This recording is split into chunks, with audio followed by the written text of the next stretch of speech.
Assalamualaikum warahmatullahi wabarakatuh. Selamat pagi dan salam sejahtera bagi kita semua. Om Swastiastu, Nama Budaya, Salam Kebajikan. Adik-adik mahasiswa pajak, kita lanjutkan materi manajemen perpajakan. Kali ini mengangkat tema manajemen perpajakan atas piutang.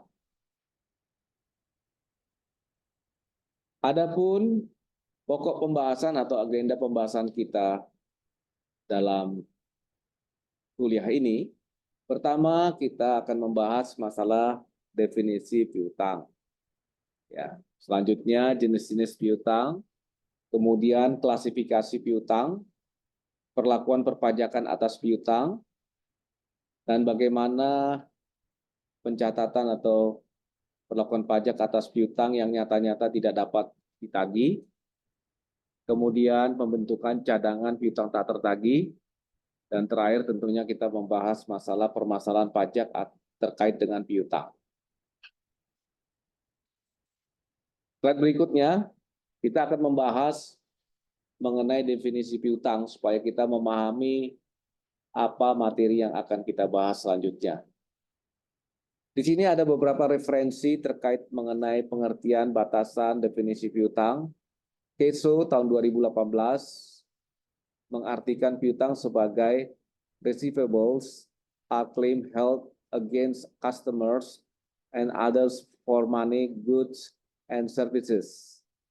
Kemudian referensi berikutnya Hungren dan Harrison tahun 1997.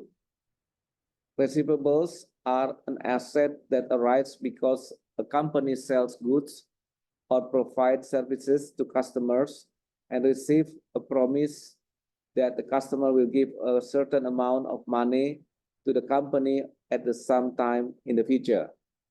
Ini menurut Hungren dan Harrison.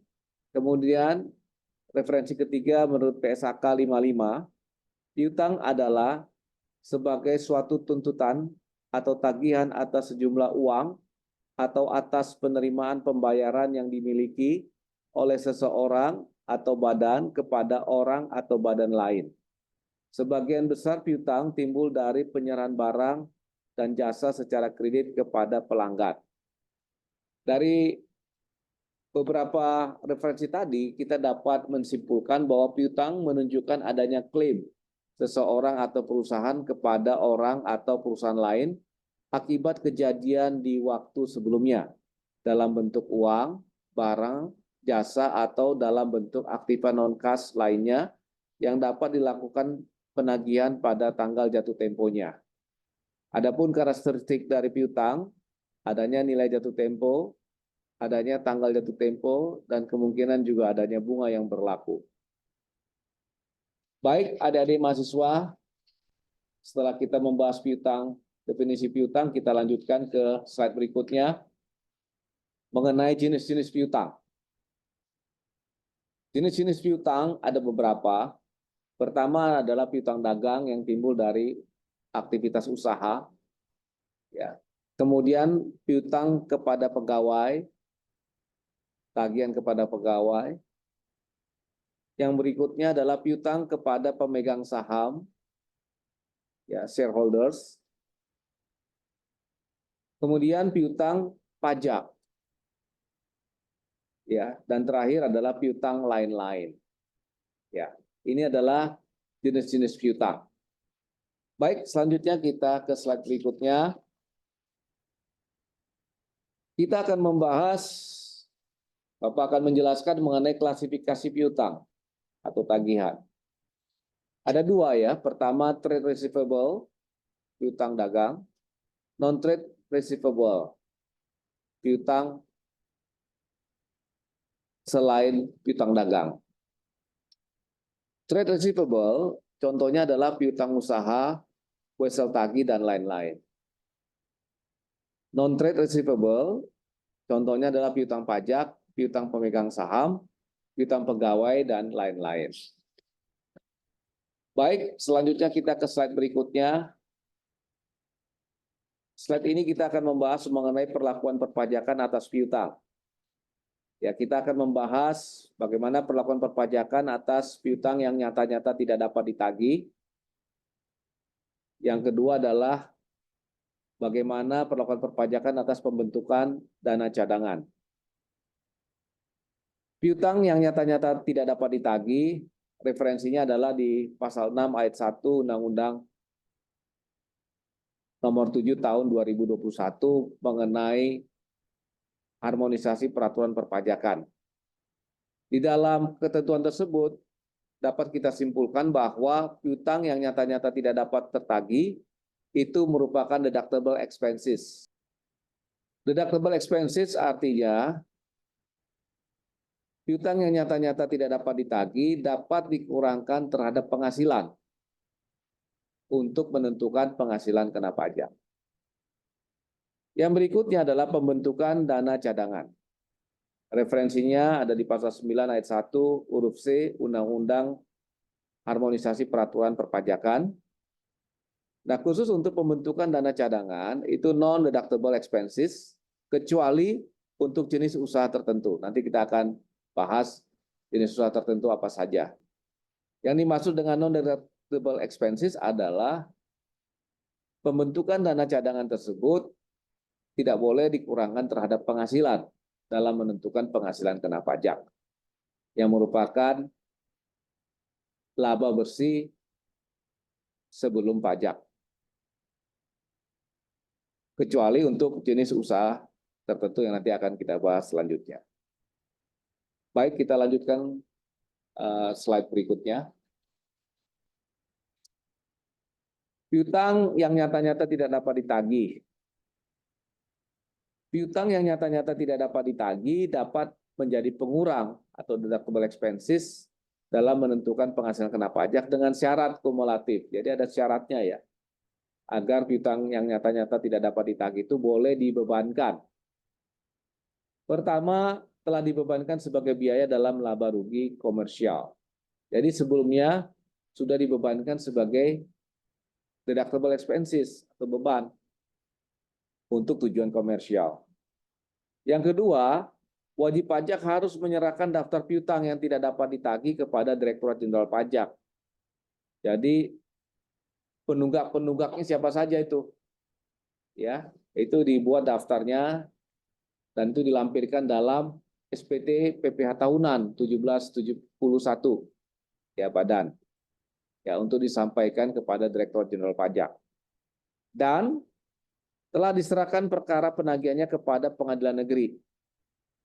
Jadi perkaranya sudah disampaikan ke pengadilan negeri atau instansi pemerintah yang menangani piutang negara.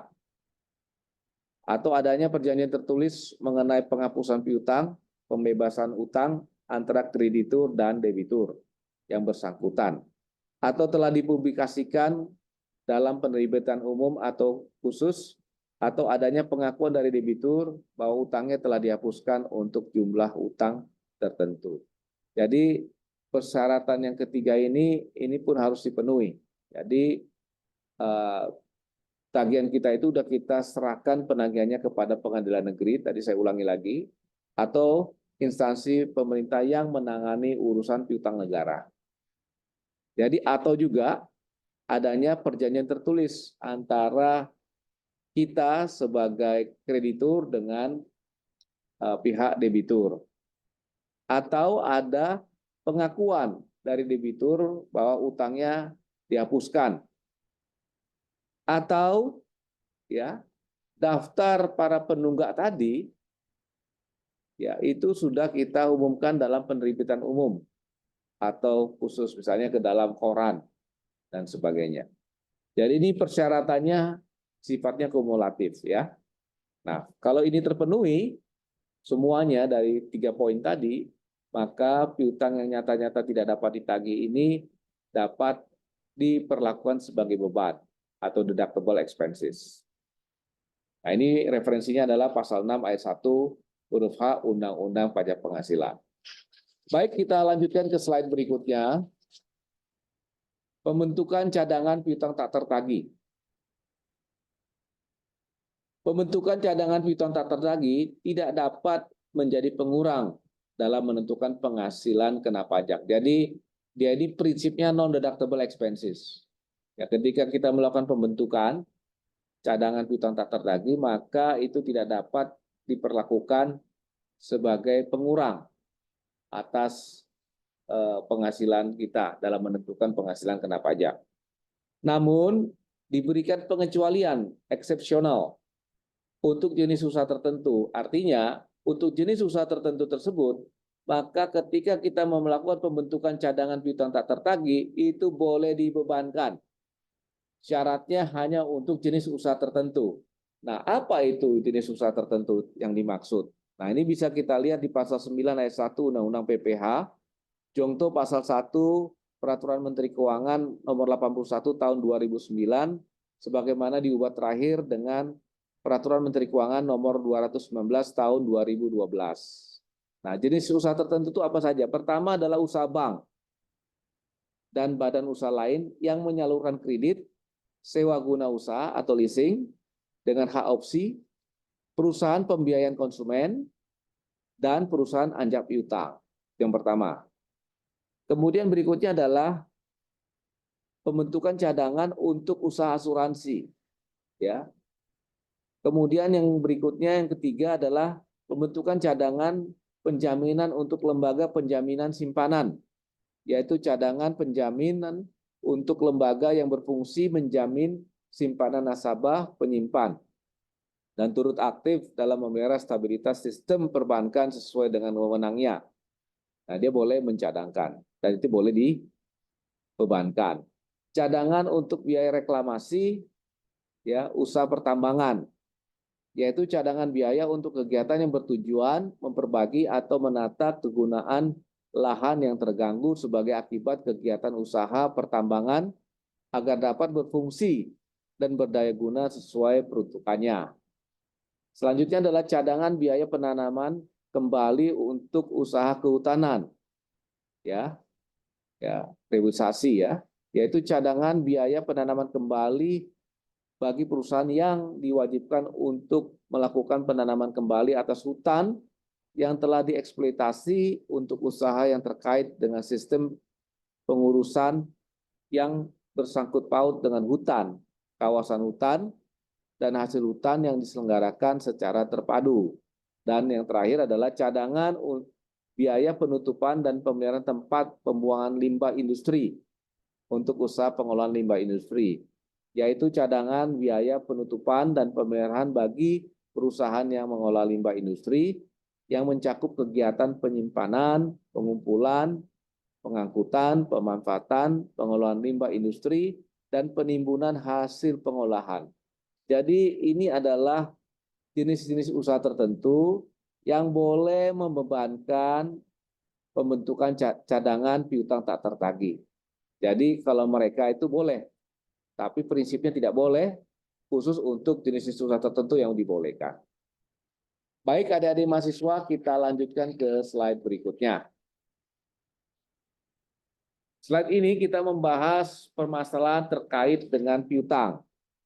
Ada ketentuan formal, ada ketentuan material. Misalnya ketentuan formal itu terkait dengan apakah piutang tak tertagih ini dapat dibiayakan, dapat dibebankan. Nah, ini kan tadi ada syarat-syarat kumulatif yang harus dipenuhi. Nah, ini harus dipenuhi.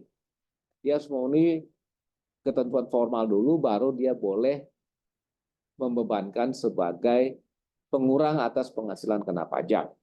Ini ketentuan formal, ya. Demikian juga pembentukan dana cadangan.